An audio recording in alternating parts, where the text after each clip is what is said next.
8. 거룩한 순간과 소통. 특별한 사랑 관계의 빈약한 매력에 항상 가려져 있기는 하지만 그 너머에는 아버지가 아들을 끌어당기시는 강렬한 매력이 있다. 그 밖에 너를 만족시킬 수 있는 다른 사랑은 없다. 그 밖에 다른 사랑이란 정녕 없기 때문이다. 이것이 바로 완전히 주어지고 완전히 돌아오는 유일한 사랑이다. 그 사랑은 완전하기에 아무것도 요구하지 않는다. 그 사랑은 아주 순수하기에 그 안에서 결합된 모든 이는 모든 것을 다 가졌다. 이것은 에고가 시작하는 관계의 기반일 수 없다. 에고가 착수하는 모든 관계는 특별하기 때문이다.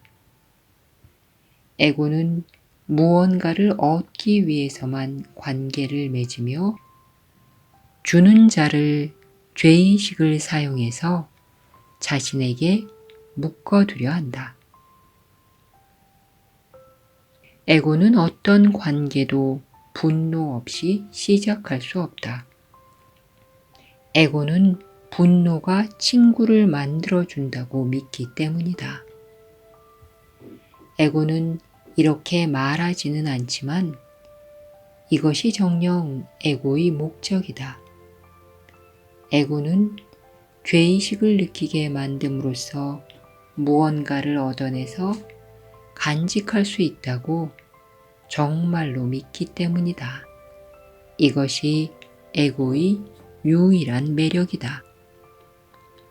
이것은 너무도 빈약한 매력이라서 무언가를 붙잡아둘 힘이 전혀 없지만 그런 사실을 인식하는 자는 아무도 없다. 에고는 항상 사랑을 통해 끌어당기는 듯이 보이기 때문이다. 하지만 에고가 죄의식을 통해 끌어당긴다는 것을 지각하는 자는 에고에게 아무런 매력도 느끼지 못한다. 죄의식의 병적인 매력은 있는 그대로 인식되어야 한다. 너는 죄의식이 실제한다고 보기에 그것을 분명하게 직시하고 그에 대한 투자를 거두어 죄의식을 내려놓는 법을 배우는 것이 아주 중요하기 때문이다. 자신이 가치 있다고 믿는 것을 내려놓을 자는 아무도 없다. 하지만 내가 죄의식의 매력을 가치 있다고 보는 이유는 단지 죄의식의 정체를 직시한 적이 없을 뿐만 아니라 그것을 완전히 어둠 속에서 판단했기 때문이다. 우리가 죄의식을 빛으로 가져올 때 너는 내가 도대체 왜 죄의식을 원했는지 궁금해할 것이다. 눈을 뜨고 이것을 주의 깊게 바라본다고 해서 잃을 것은 아무것도 없다. 이와 같이 추한 것은 너의 거룩한 마음에 본래 속한 것이 아니기 때문이다. 하느님을 맞아들이는 집주인은 이런 것에 진정으로 투자할 수 없다. 우리는 전에 에고는 죄의식을 유지하고 증가시키려고 하지만 죄의식이 너에게 하려는 짓을 알아보지 못할 방법으로 그렇게 한다고 말했다. 에고의 근본 교리는 내가 다른 이들에게 행하는 것에서 너는 이미 벗어났다는 것이기 때문이다. 에고는 그 누구도 잘 되기를 바라지 않는다. 하지만 에고의 생존은 내가 에고의 악의에서 면제된다고 믿는 데 달려있다. 따라서 에고는 만약 내가 에고의 숙주가 되어준다면 자신이 품은 분노를 바깥을 향하게 하여 너를 보호해 주겠다고 조언한다. 그렇게 에고는 끝도 없고 보람도 없는 특별한 관계들의 사슬을 엮어나가기 시작한다.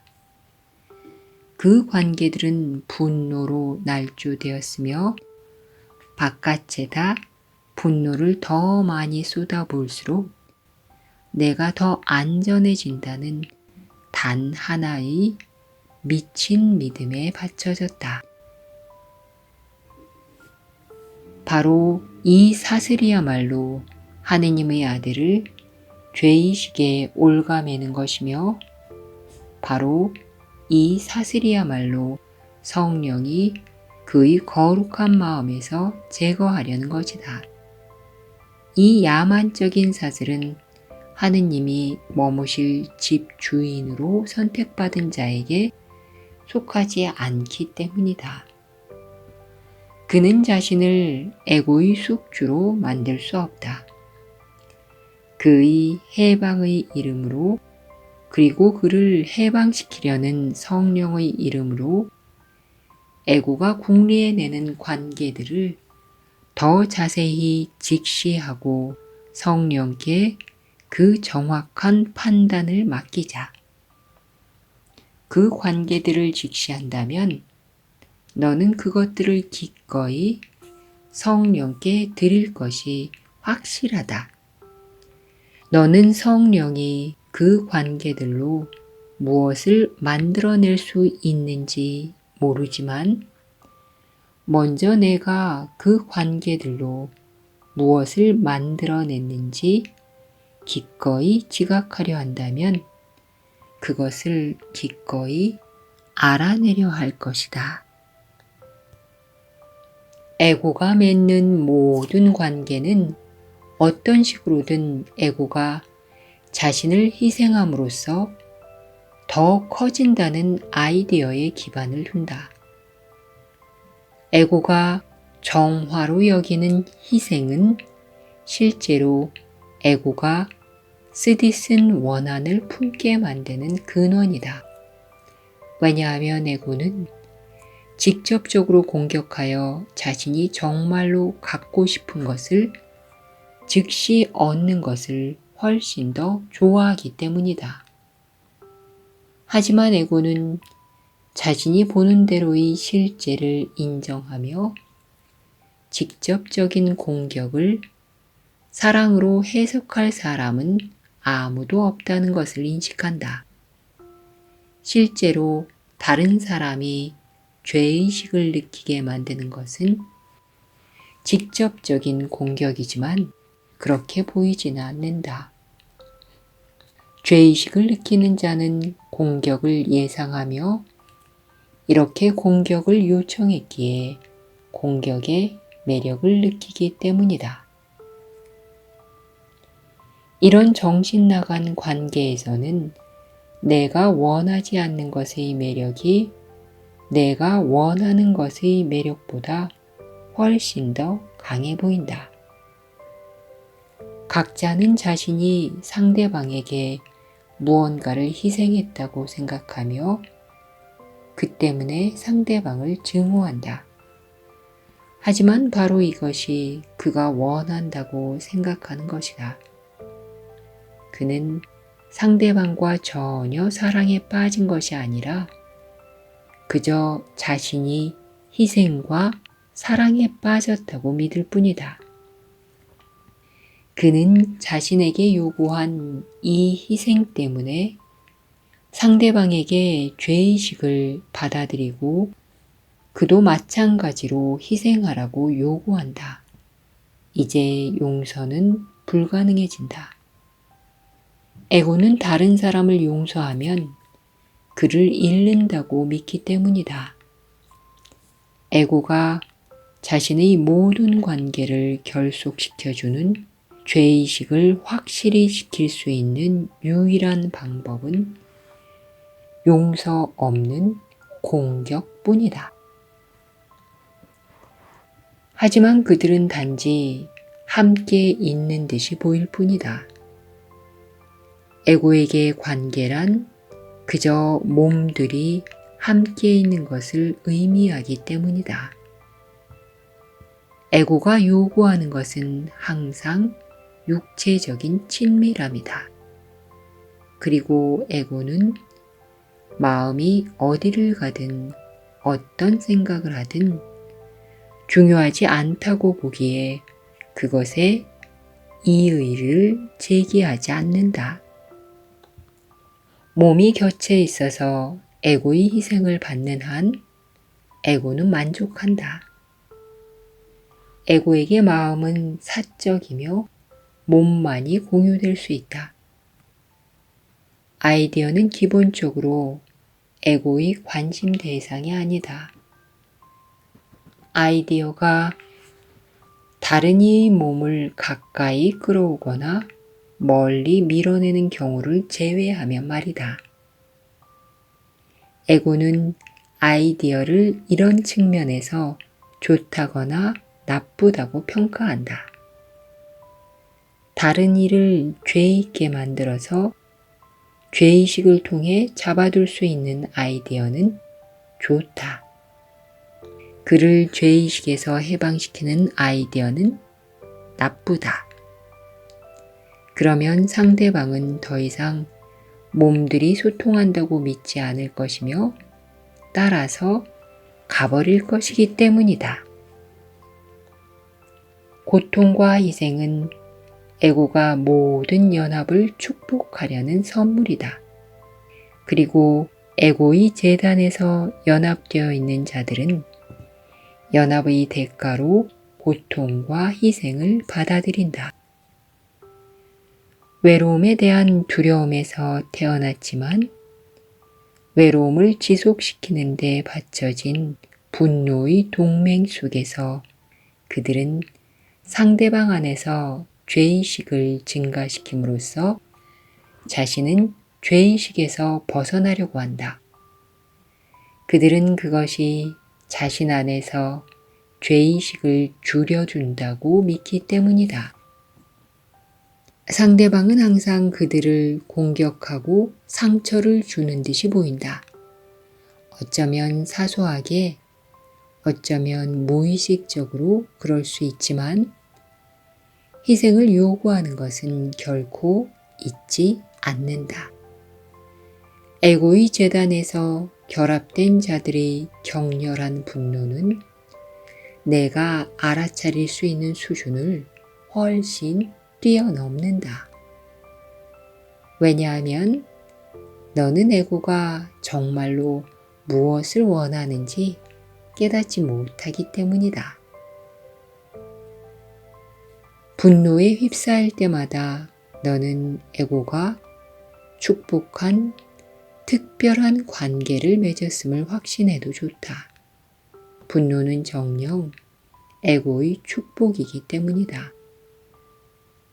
분노는 많은 형식을 취하지만 사랑은 결코 죄의식을 일으키지 않으며 죄의식을 일으키는 것은 사랑이 아닌 분노일 수밖에 없음을 배우려는 자를 오래 속일 수는 없다.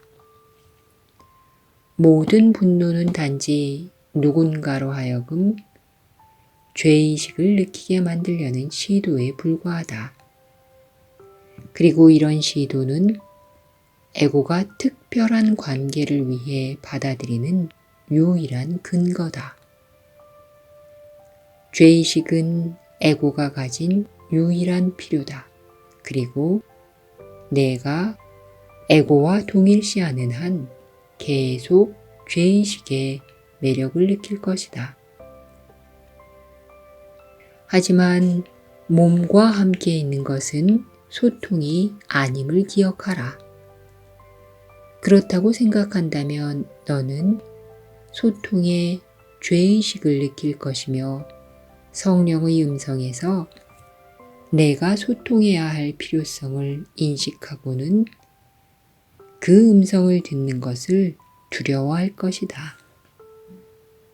성령은 두려움을 통해 가르칠 수 없다.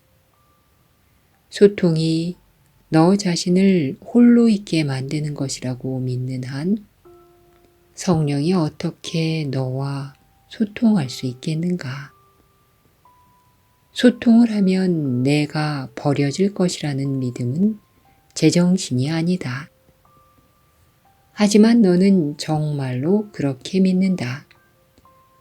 너는 너의 마음을 사적으로 유지하지 않으면 그것을 잃어버릴 것이라고 생각하며 몸들이 함께 있으면 마음은 계속 내 것으로 간직할 수 있다고 생각하기 때문이다. 따라서 몸들의 연합은 내가 마음들을 떼어두려는 방법이 된다. 왜냐하면 몸들은 용서할 수 없기 때문이다. 몸들은 단지 마음이 지시하는 대로만 행할 수 있을 뿐이다. 몸이 자율적이고 외로움을 극복하는 능력이 있다는 환상은 단지 자신의 자율성을 확립하려는 에고의 계획이 드러난 것에 불과하다. 어떤 몸과 함께 있는 것이 교제라고 생각하는 한 너는 부득이 형제를 몸에 가두어 죄의식으로 옭아매려고 할 수밖에 없다. 그러면 너는 죄의식에서 안전을 보고 소통에서 위험을 볼 것이다. 에고는 항상 죄의식이 외로움을 해결해주고 소통은 외로움을 야기한다고 가르칠 것이기 때문이다. 이러한 레슨이 제정신이 아니라는 것이 분명함에도 불구하고 너는 그동안 그것을 배웠다. 죄의식이 저주로 이어지듯 소통은 용서로 이어진다. 소통이 저주라고 믿는 자에게 소통은 곧 구원임을 알려주는 것이 성령의 교수 기능이다. 성령은 반드시 그리할 것이니 성령과 내 안에 있는 하느님의 권능이 진정한 관계에 함께하고 있기 때문이다. 그 권능은 너무도 거룩하고 강력해서 그러한 믿음조차 두려움 없이 극복할 수 있다.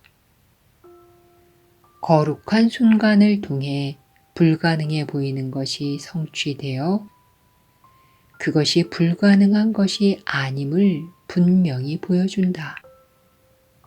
소통이 회복되었기에 거룩한 순간에는 죄의식이 아무런 매력도 갖지 못한다.